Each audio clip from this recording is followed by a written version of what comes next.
Hello student, good morning. आज हम section D chapter number 8 question number 9 से शुरुआत करने वाले हैं। कल हमने क्वेश्चन नंबर 8 तक फिनिश किया था। आज हम क्वेश्चन नंबर 9 से शुरुआत करने वाले हैं। I am reading a question, you have to listen it carefully. If fx is equal to x square and gx is equal to 5x minus 6, where x belongs to 2, 3, 4, check the equality of the function. Students, यहाँ पर हमें दोनों के दोनों equal function है या नहीं है वो हमें चेक करना है। So student, let us start our solution. सबसे पहले हम लिखते हैं fx is equal to x square और x बिलोंग्स टू दिया गया है 2, 3 एंड 4। तो यहाँ पर हमें x की जगह पर x बिलोंग्स टू 2, 3, 4 यानी 2, 3 और 4 रखना है। So let us start. सबसे पहले ये हमारा क्या हो गया, डोमेन हो गया 2, 3, 4, राइट। तो सबसे पहले हम रखते हैं 2 यानी 2 का स्क्वायर यानी आंसर आएगा 4। देन नेक्स्ट है f3 is equal to 3 square यानी आंसर आएगा 9। देन f4 है यानी 4 स्क्वायर आंसर आएगा 16। अंडरस्टैंड। तो हमने fx के वैल्यू 4, 9 और 16 फाइंड कर दिया है। अब हमें gx के में वैल्यू रख के gx के वैल्यू फाइंड करने हैं। अगर 4, 9 और 16 gx में भी आते हैं तो ये इक्वल फंक्शन हो जाएगा। अगर 4, 9 और 16 यहाँ पर आंसर नहीं आ रहे हैं तो ये कैसे फंक्शन हो जाएगा, अनइक्वल फंक्शन हो जाएगा। तो सबसे पहले हमें चेक करने के लिए gx का जो फंक्शन है 5x माइनस 6 उसमें 2, 3 और 4 रखना है। सो स्टूडेंट, यहाँ पर भी x बिलोंग्स टू 2, 3 और 4 है, ये भी उसका क्या हो जाएगा, डोमेन हो जाएगा। अंडरस्टैंड। तो सबसे पहले हम रखते हैं 2। सो 5 इंटू 2 माइनस 6 यानी 5 2 ज़ा 10, 10 माइनस 6 यानी आंसर आएगा 4। देन नेक्स्ट है g3, 5 इंटू 3 माइनस 6, 5 3 ज़ा 15, 15 माइनस 6 यानी आंसर आएगा 9। देन नेक्स्ट है g4 यानी 5 इंटू 4 माइनस 6 यानी 5 4 ज़ा 20, 20 माइनस 6 यानी आंसर आएगा 14। तो स्टूडेंट्स, इसका रेंज हो रहा है RF इज इक्वल टू है 4, 9 एंड 14 और यहाँ इसका रेंज है हमारे पास 4, 9 and 16. So look at here students, domain of a function fx and gx दोनों के डोमेन कैसे हैं, सेम है, but their range are not same. दोनों के रेंज कैसे है, अलग अलग है। 4, 9 और यहाँ पे 16 है, यहाँ पे 14 है, तो range are not same, hence the given function are unequal function. तो ये कैसे हो गए हमारे लिए, अनइक्वल फंक्शन। तो अब आंसर लिख देते हैं। सो लुक एट हियर स्टूडेंट्स, सबसे पहले लिखते हैं domain of the function fx and gx दोनों के डोमेन कैसे है, सेम है, are same, but their range are not same. दोनों के रेंज सेम नहीं है, that's why hence the given function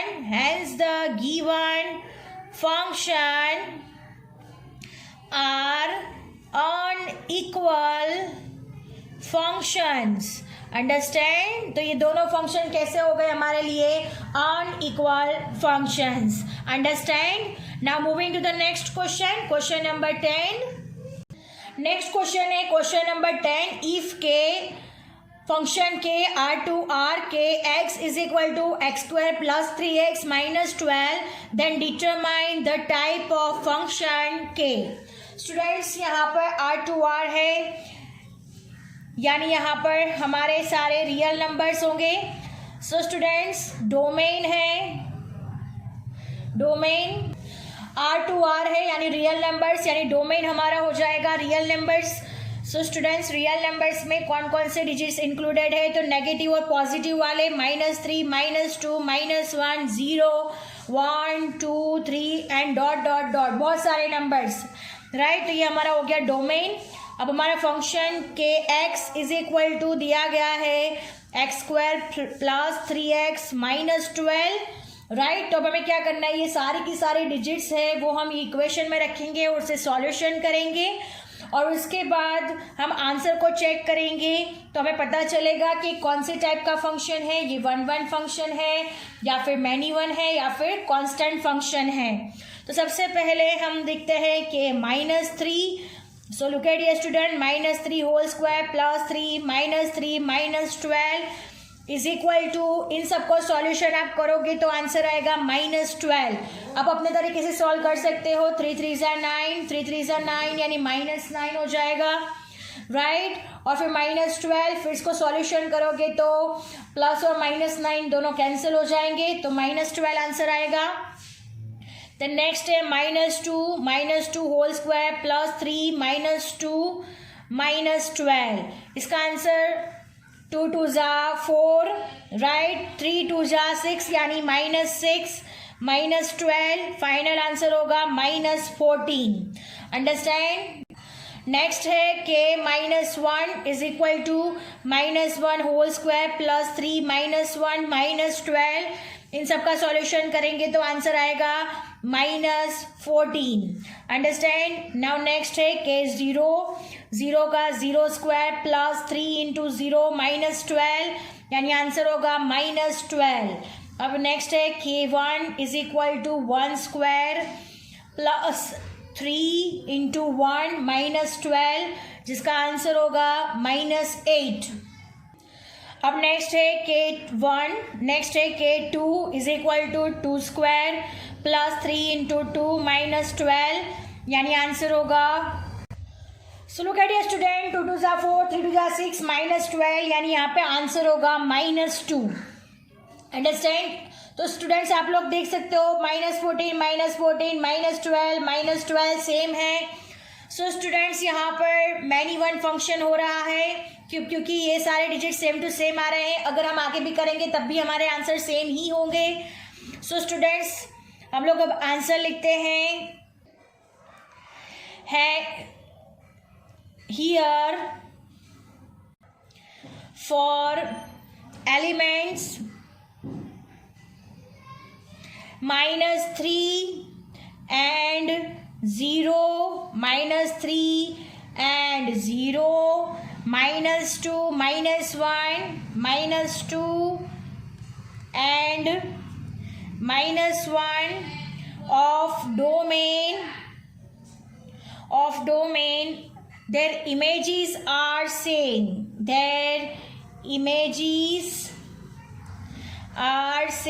उसकी इमेजेस कैसी आ रही है, सेम आ रही है। सो therefore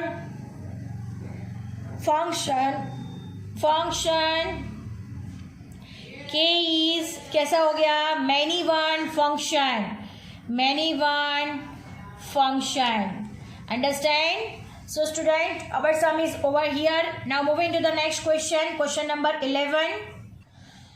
If fx is equal to x bracket में 3x minus 2 gx is equal to x cube and x belongs to 0 1 2 then prove that f and g are equal function. Students यहाँ पे दो equation दिए गए हैं, हमें proof करना है कि दोनों के दोनों इक्वल फंक्शन हैं। सबसे पहले fx is equal to x 3x minus 2 जो है x बिलोंग्स टू 0 1 2, ये हो गया हमारे लिए डोमेन हो गया, राइट। तब हमें क्या करना है, x के वैल्यूज रखने हैं fx में और gx में भी यही वैल्यूज रखने हैं और फिर देखना है कि दोनों इक्वल फंक्शन है या नहीं है और फिर प्रूफ भी हमें करना है। सो स्टूडेंट सबसे पहले हम रखते हैं 0 इज इक्वल टू 0 3 इंटू 0 -2 यानी आंसर आएगा हमारे पास 0 3 में से 3 इंटू 0 यानी 0 0 -2 यानी -2 इंटू 0 यानी आंसर आएगा 0। नेक्स्ट है f1 is equal to 1 3 into 1 -2 is equal to 1 3 into 1 यानी 3 -2 यानी 1 इंटू 1 यानी आंसर आएगा 1। नेक्स्ट है f2 is equal to 2 3 into 2 -2 यानी 2 3 2 जा 6 6 -2 यानी 2 6 में से 2 जाएगा तो आंसर आएगा 4 यानी 2 4 जा 8। सो स्टूडेंट्स एफ एक्स का रेंज कितना आ रहा है, range is equal to 0, 1 and 8। Understand.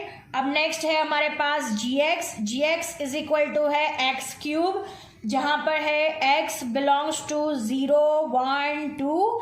ये भी हमारे लिए डोमेन है, दोनों के डोमेन सेम हैं। अब सबसे पहले रखेंगे 0, यानी 0 का क्यूब हो जाएगा 0।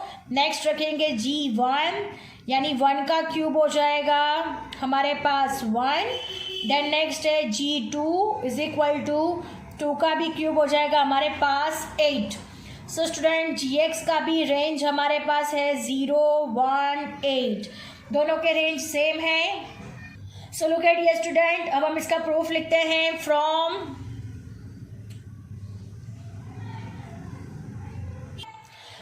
Above calculation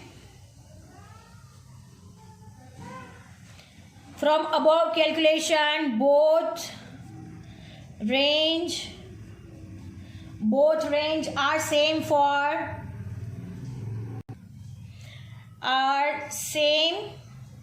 right? From above calculation both range are same. So students, और दोनों के डोमेन भी सेम है। सो लिखते हैं domain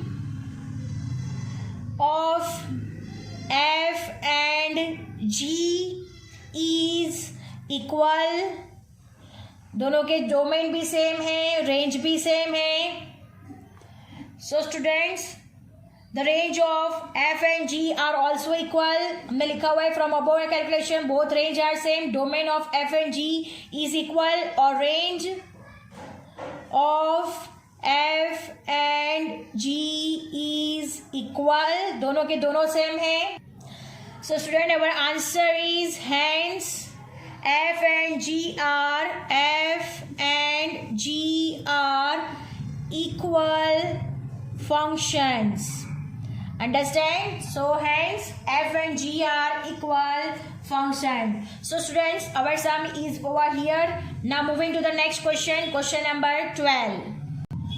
Question number 12, if fx is equal to 2x plus 3 divided by 5x plus 2, x belongs to r minus bracket में -2/5 bracket over, then find the value of f2 multiply by f into 1/2।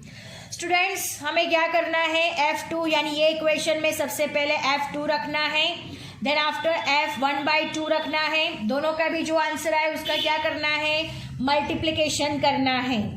So student let us start our solution. सबसे पहले हम लिखते हैं जो हमें दिया गया है f2 इंटू f 1/2, जिसका वैल्यू हमें फाइंड करना होगा।